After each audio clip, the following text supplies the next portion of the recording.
Bueno, y vamos a comenzar entonces, si les parece, el último enfrentamiento armado que habíamos estudiado aquí fue en el año 1956, no sé si recuerdan, el Canal de Suez, Francia, Inglaterra, Israel, Egipto fueron los protagonistas, y cuando ese conflicto terminó, cuando se logró un alto el fuego y algún nivel de acuerdo, hubo una fuerza de paz de las Naciones Unidas que se estableció en la frontera entre Egipto e Israel. Allí había estacionado un grupo de personas que garantizaban la paz en el lugar. Entonces, a partir de ahí, finales de los 50, comienzos de los 60, el nivel de conflictividad de Israel con los vecinos se mudó hacia el norte con Siria y hacia el este con Jordania.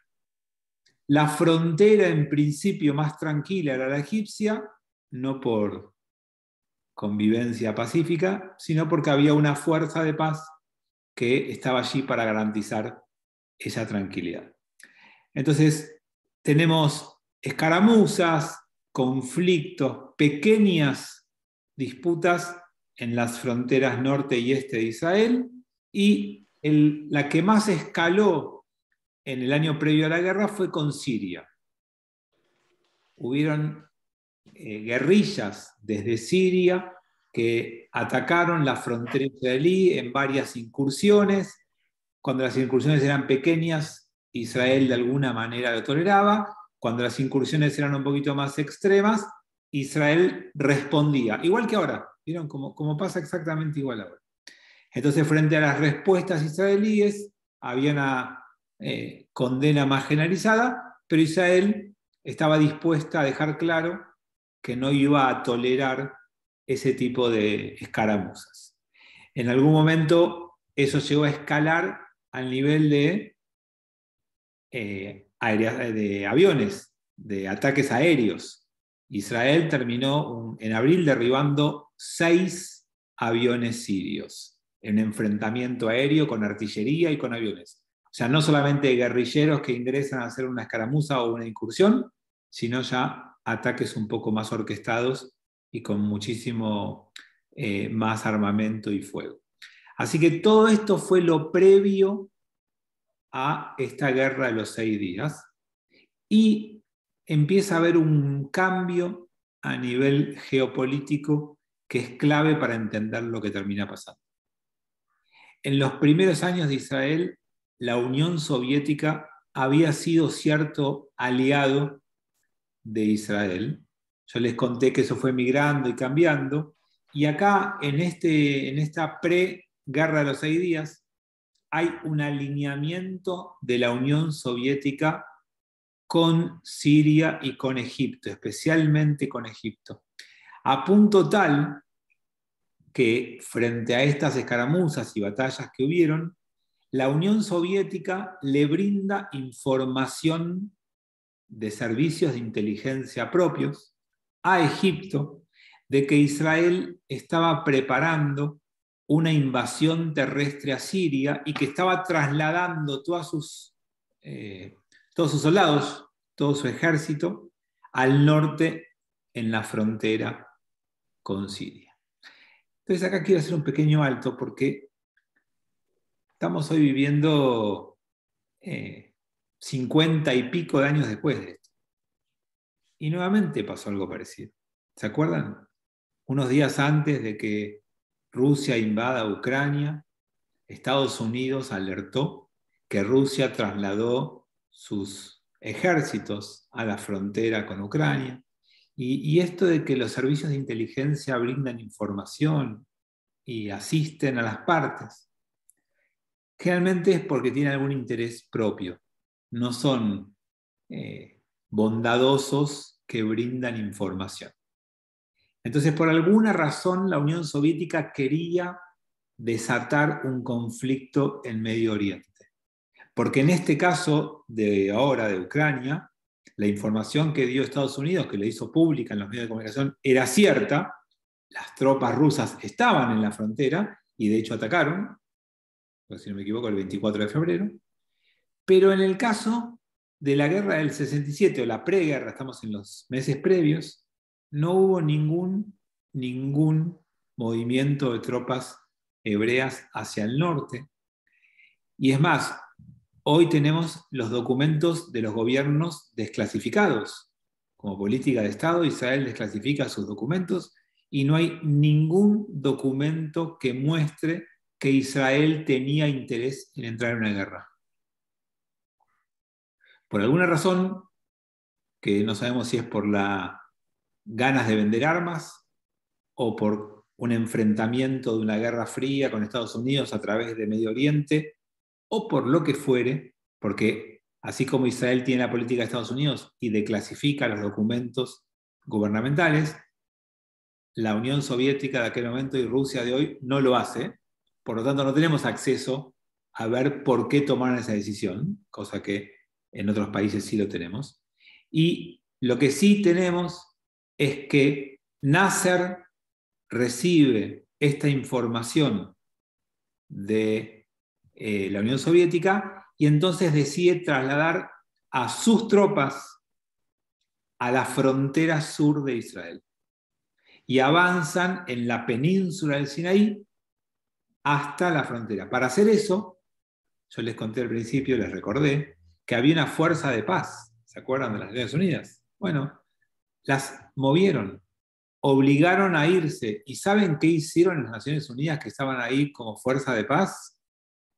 Sí, se fueron. Se suponía que estaban ahí para impedir un futuro conflicto, una futura guerra, y cuando recibieron una amenaza de Egipto, enseguida se fueron. Y entonces, desde el 56 al 67, estuvieron custodiando esa frontera y ahora quedó libre.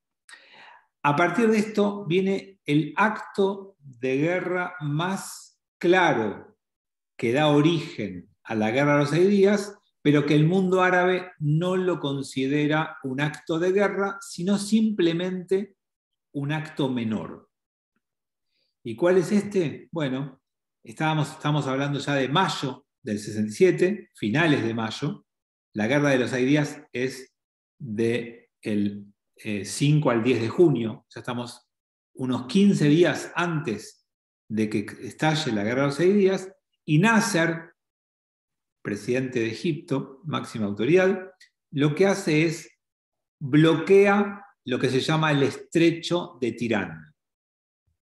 Para quienes no saben qué es el estrecho de Tirán, es el paso marítimo que conecta el Mar Rojo con el Golfo de Aqaba. Es decir, es la única salida al mar que tiene Israel. Entonces, en esta,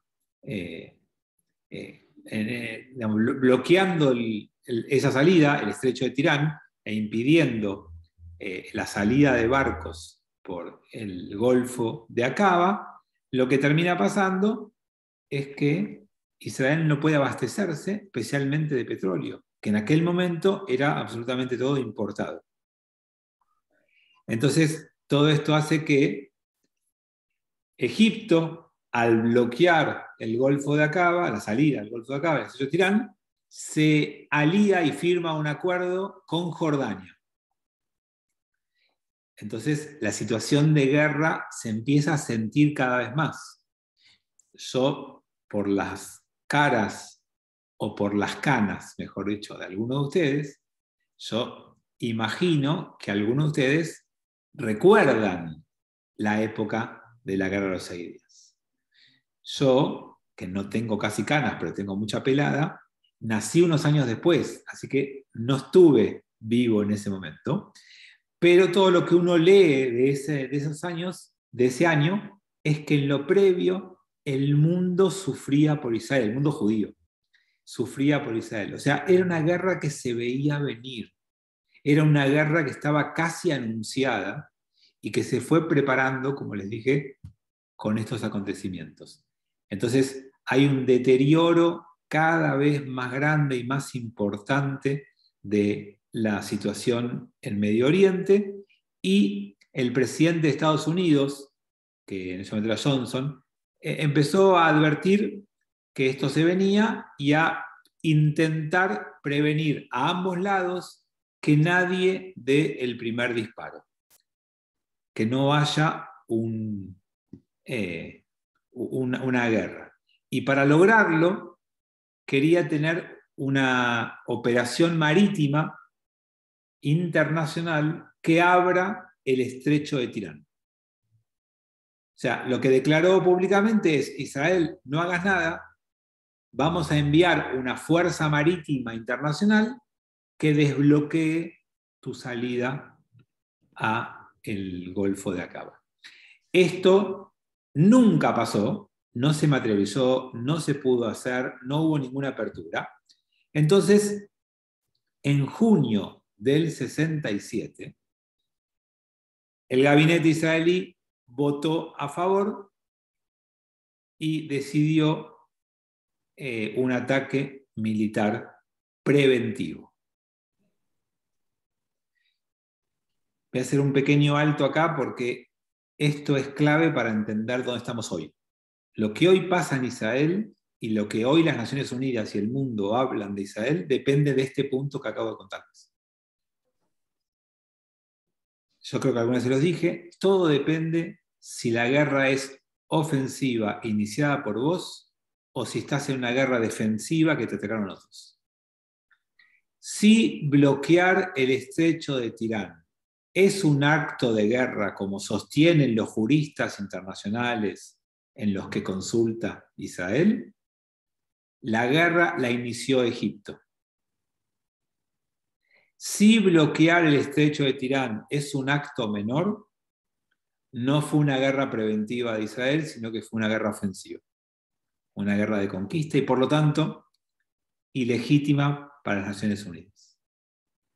Desde hace 50 años, en las Naciones Unidas, Israel repite una y otra vez que le hayan colocado soldados egipcios en la frontera, desplazando la fuerza de paz de la ONU, y que le hayan bloqueado la salida al Golfo de Aqaba, única salida para el ingreso del petróleo de su país, es claramente un acto de guerra.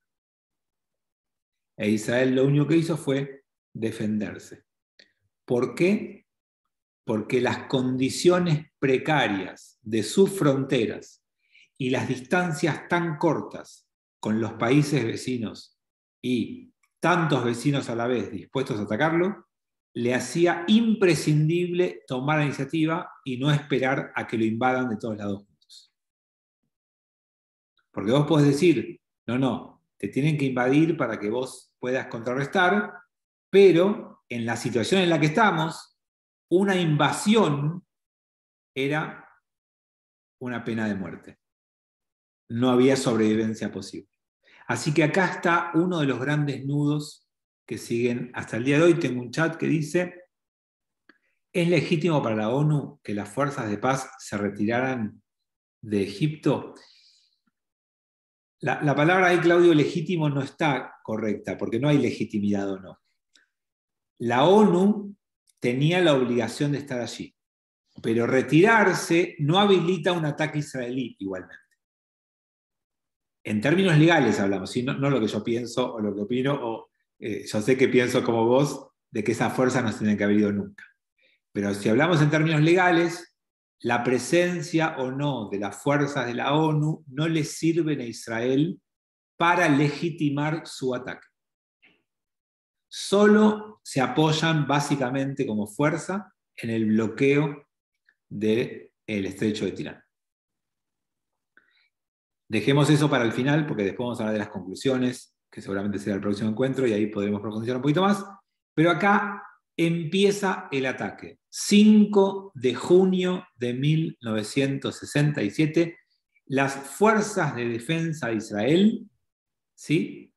El Tzahal, en hebreo, Tzva Haganá de Israel, Fuerzas de Defensa de Israel, empiezan la primera operación de esta guerra. La operación se llamó Focus y el primer acto de guerra estuvo centrado en un ataque aéreo coordinado contra Egipto. Esa mañana sin que los radares egipcios lo puedan detectar, Israel destruyó 200 aviones de Israel volaron primero en picada hacia el Mediterráneo y justo en el momento en el que estaban desviaron y desde el norte entraron a Egipto, al norte de Egipto, no, por supuesto, y lo que hicieron fue bombardear, destruir los aeródromos que tenía Egipto con aviones militares. Y en ese día, esa mañana del comienzo de la guerra, el 90% de la aviación egipcia en tierra, sin despegar, fue destruida. Y ese fue el golpe certero para ganar la guerra. Al destruir toda la aviación egipcia y al destruir los aeródromos donde estaban los aviones y las pistas, no había ninguna chance, sin tener fuerza aérea o dominar en algo el cielo, de tener algún tipo de victoria en esta guerra. Entonces, con ese golpe Israel se garantizó el frente sur, ¿no? A partir de ahí se ocupó de la fuerza aérea de Jordania, que era bastante más limitada que la egipcia, pero también era importante dominar los cielos. Y también diezmó a la fuerza aérea de Jordana. También hizo lo mismo con Siria e hizo lo mismo con Irak.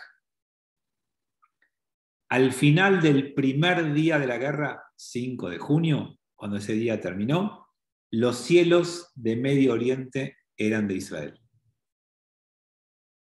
No había quedado ninguna fuerza capaz de hacer frente en ese rubro. Entonces, ya a partir del 6 de junio, el camino de Israel fue mucho más sencillo. Entonces, el mismo 5 ya hubo un ataque terrestre en Egipto, entraron tanques apoyados por infantería, pero también por aviación, y con todo eso, con toda esa ventaja estratégica, podemos decir, que tenían, impusieron enseguida su superioridad y cruzaron la frontera, entraron a la península del Sinaí y a la franja de Gaza. Todos estos conceptos después los vamos a volver a ver, qué es la franja de Gaza, qué es la península del Sinaí. Me imagino que muchos de ustedes lo saben, pero si alguno no lo sabe, no se preocupe, que después vamos a hablar un poquito de cada uno de esos sectores porque son muy importantes. Por supuesto que cuando vos defendés tu territorio, la resistencia es mucho más feroz. Quien defiende su país, su territorio, miren lo que pasa en Ucrania, presenta en las batallas mucha más resistencia que quien suele atacar. Entonces, en estos momentos la resistencia egipcia fue muy importante solo en el inicio y enseguida hay una desmoralización y un desorden total en las fuerzas egipcias y entonces hay una retirada general del ejército egipcio. Fue un papelón. Nasser, quien comandaba Egipto, había estado hablando de cómo iba a derrotar y a vencer y a tirar a Israel al mar y todo lo que iba a hacer con su ejército y todo lo que estuvo diciendo. No resistieron ni siquiera el primer día y el ejército huyó desordenado, dejando el terreno libre y permitiendo al ejército israelí avanzar rápidamente, persiguiendo a los egipcios y entrando y ocupando todo el Sinaí y, por supuesto, produciendo muchas bajas. Todo eso pasó el 5 de junio, el primer día de la guerra. El segundo día de la guerra, ya Jordania había empezado a reaccionar y lo que recibía Jordania eran los informes egipcios. ¿A que no saben lo que decían los informes egipcios? Vamos ganando. Obvio. Aprendieron de los militares de todo el mundo, también de la Argentina, el famoso vamos ganando. Entonces, esta falsa victoria egipcia envalentonó un poco también a los jordanos, que bombardearon algunas posiciones israelíes, especialmente en Jerusalén, y entonces Israel responde a Jordania, contraataca y hace un contraataque devastador y va a tomar Jerusalén Este y Cisjordania. Otros conceptos que necesito que guarden. Ya habíamos guardado Gaza y Península del Sinaí, ahora vamos a guardar Jerusalén Este y Cisjordania. Eso lo ocupó Israel el día 6. El día 7 es el día con el afiche más famoso del pueblo judío. El 7 de junio recuperamos la ciudad vieja de Jerusalén. Todos habrán visto el afiche en el que Moshe Dayan y Yitzhak Rabin entran a la ciudad vieja de Jerusalén. Todos habrán visto las imágenes, habrán escuchado algo sobre el toque del shofar. Fue un día de gloria, imborrable para el mundo judío y que implicó recuperar Ciudad Vieja de Jerusalén, otro de los ítems. Entonces tenemos Gaza, Península del Sinaí, Jerusalén Este, Cisjordania, Ciudad Vieja de Jerusalén. Todos estos son los puntos conquistados hasta ahora, día 7, tercer día de la guerra, por Israel en 1967. Todos saben que inmediatamente se fueron al muro. El muro, está mal llamado, ¿no? Muro de los lamentos, saben, ¿no? En hebreo se llama Kotel Amaraví, muro occidental. ¿Por qué? Porque es la pared occidental del antiguo templo de Jerusalén, la pared externa, lo que se llama la muralla, la única pared que quedó de pie cuando los romanos destruyeron el templo en el 70, hace 1900 años en ese momento. Entonces, cuando se destruye el templo, queda solamente esa pared, que es una pared de la muralla externa del templo, no quedó nada. Los judíos peregrinábamos, rezábamos, idealizábamos esa pared. Kotel Amaraví, muro occidental. El mundo le puso despectivamente a ese lugar nuestro el muro de los lamentos. ¿Por qué? Porque allí van a llorar los judíos, van a lamentarse, van a llorar. Por eso el concepto, el término muro de los lamentos no es nuestro. Y si bien lo usamos porque todo el mundo lo utiliza y por convención es fácil determinar de qué lugar estás hablando, no es un lindo nombre para nosotros. En hebreo se llama muro o muro occidental, no muro de lamentos. Bueno, próxima dimensión del ataque. A partir del día siguiente se concentran en el norte.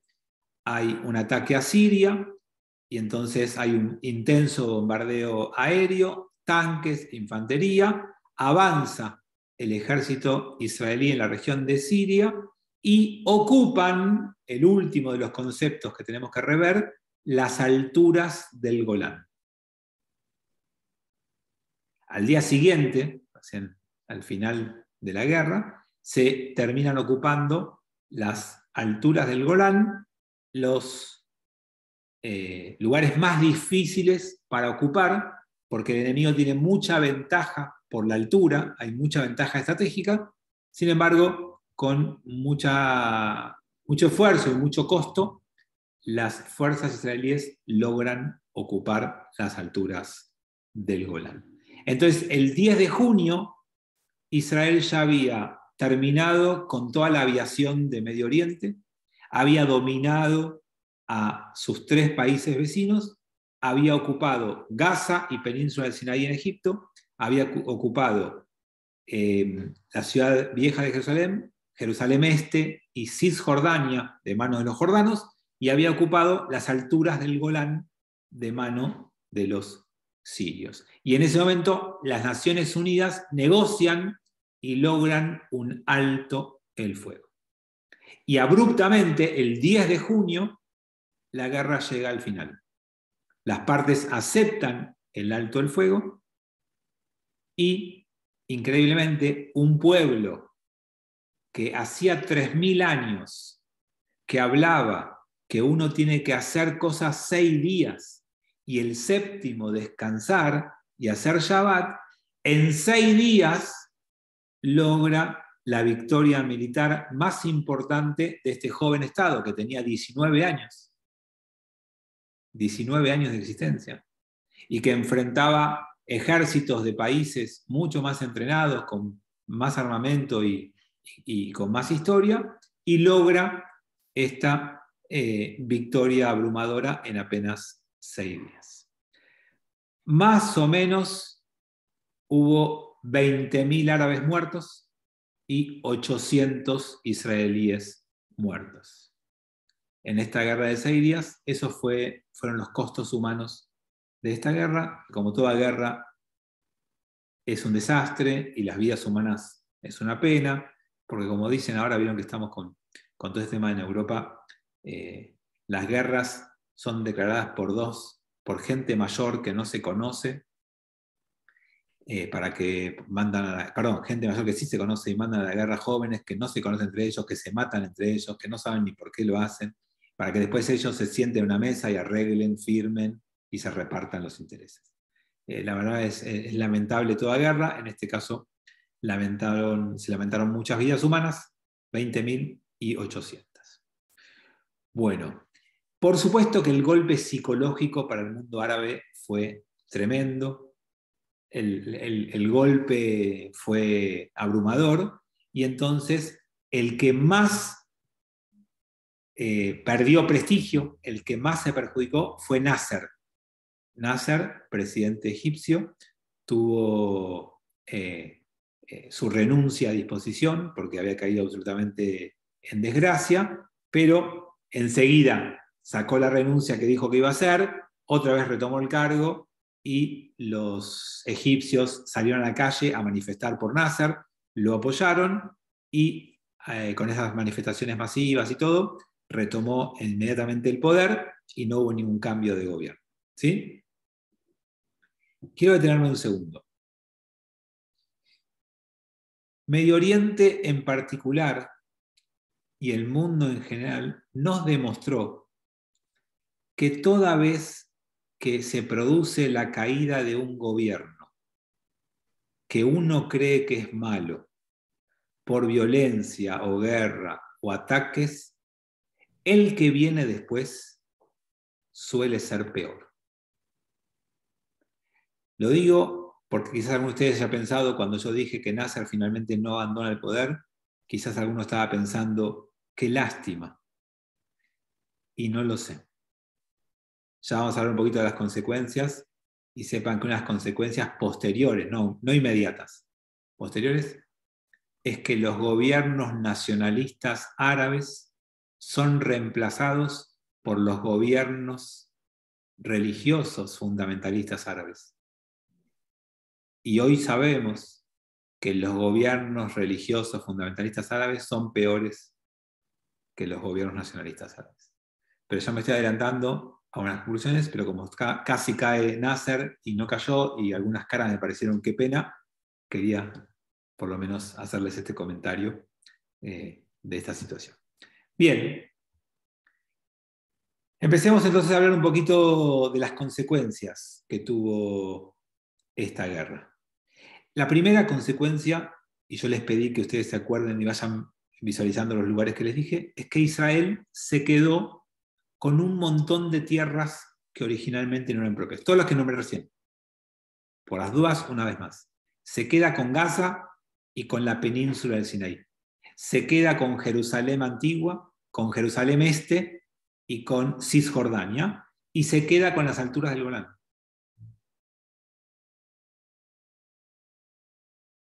Ahora, vamos a ver por qué se queda con todo esto. Alguien levantó la mano. Sí, Claudio. Una preguntita, ¿dónde estaban los palestinos en ese momento? Bien. Los palestinos estaban en Gaza, en Cisjordania, en Jerusalén Este, que son los lugares que ocupó Israel. Además había palestinos en el Líbano, en Jordania, ya vamos a hablar un poquito de eso, básicamente en Jordania, después se van a ir al Líbano. La semana que viene o la otra vamos a hablar un poquito de esos movimientos palestinos.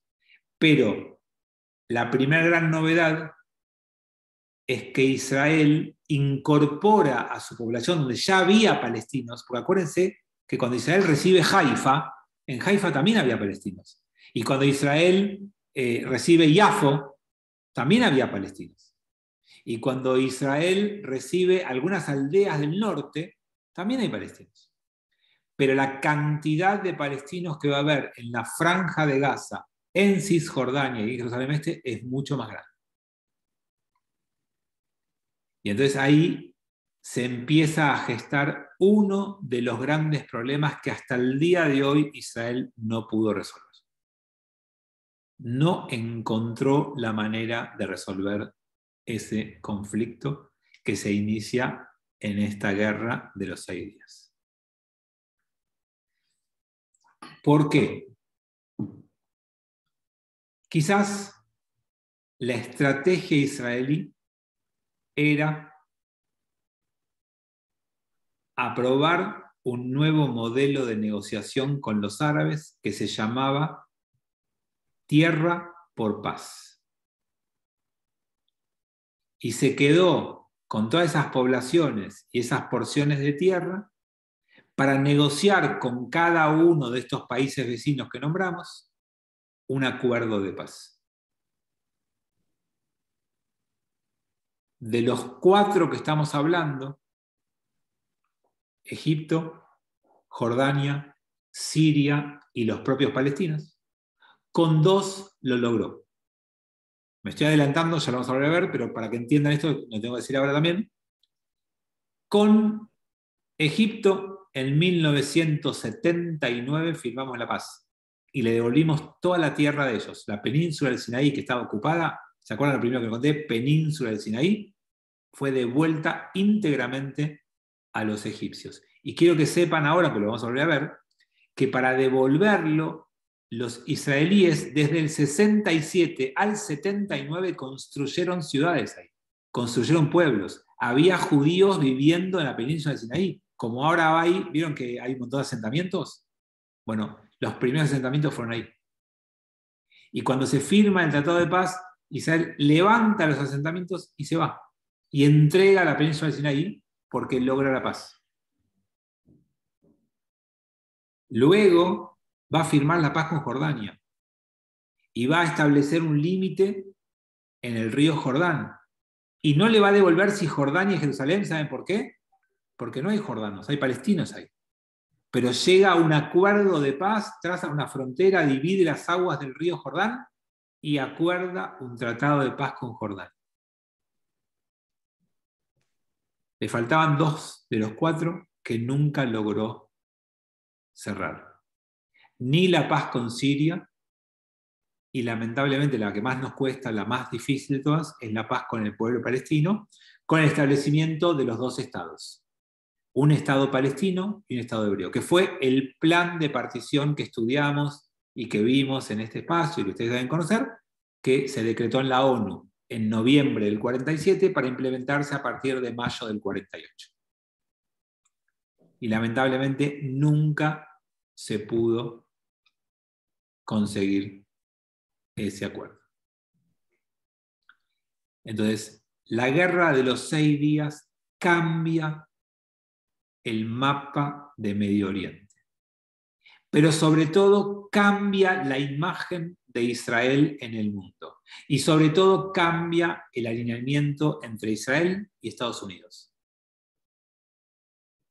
Hasta la guerra de los 6 días, Israel era visto como un estado débil a punto de desaparecer en cualquier momento. Y recuerden que el mundo en general, en las noticias periodísticas especialmente, suele ponerse del lado del más débil. Israel, hasta la guerra de los 6 días, tuvo ese lugar. después de la Guerra de los 6 días, empezó, por un lado, un orgullo israelí y un orgullo judío mundial de contar con un Estado de Israel potencia. Y al mismo tiempo, una opinión pública internacional que empezó a mirar a los palestinos como los débiles de la situación y a Israel como la fuerza opresora. Nosotros hoy somos todos contemporáneos de esa visión profundizada al máximo. Hoy en el mundo, para los medios de comunicación, para los foros internacionales, Israel es una potencia ocupadora, ocupante, que practica un apartheid y que explota a una minoría palestina débil y que es un imperialista que quiere quedarse con sus territorios, y el mundo palestino es la víctima que sufre esa mirada. Esta visión que hoy tenemos se empieza a construir después de la Guerra de los 6 días. Es un proceso, es lento, llevó varios años y llegó a esta mirada. Aunque no estemos de acuerdo y aunque no nos guste, esa es la mirada, lamentablemente, que hay en el mundo post Guerra de los 6 días. Por supuesto que Israel triplicó su tamaño, no le sirve para nada, porque no es que buscaba expandirse, pero su tamaño se amplificó, pero también se amplificaron los conflictos internos. Israel desde ese momento nunca tuvo fronteras tranquilas, peor que antes, porque incorporó millones de palestinos a sus propias fronteras con ciudadanos que no son ciudadanos, porque no tienen derecho de voto, porque no son ciudadanos israelíes, están bajo un régimen provisorio. Y entonces el árabe israelí que se incorporó a Israel en el 48 es el árabe israelí con derechos, vota, es ciudadano israelí. El palestino de la Guerra de los 6 días, que vivía en Cisjordania o en Gaza, no es ciudadano israelí, no vota, no tiene los mismos derechos que el resto de los ciudadanos. Y eso es un conflicto enorme que hasta el día de hoy no tiene solución. Sí, hoy sí, porque hay autonomía y porque nos retiramos y porque devolvimos. Ya vamos a estudiar eso, por qué se llegó a eso. Pero eso empezó en el 2005. Entre 1967 y el 2005, Israel gobernaba sobre Gaza y esos ciudadanos eran de segunda. No tenían derecho a voto, no podían reclamar ni demandar derechos, no pueden ser electos en las elecciones israelíes, nada. No eran parte de la sociedad. Y la segunda gran conclusión, antes de meternos en consecuencias más profundas y más a largo plazo, es que después de la Guerra de los 6 días, los árabes, los líderes de estos países árabes derrotados, se reunieron en lo que llamó la conferencia de Jartum en Sudán, no importa, es conocida como Jartum, la conferencia de Jartum, y ahí firmaron una resolución que se conoce como los 3 no. Clásica, famosa resolución de los 3 no. No a la paz, no al reconocimiento de Israel y no a negociar con Israel. Esa es la respuesta de los líderes árabes post-Guerra de los 6 días, reunidos en Jartum, Sudán. No a la paz, no al reconocimiento, no a negociar.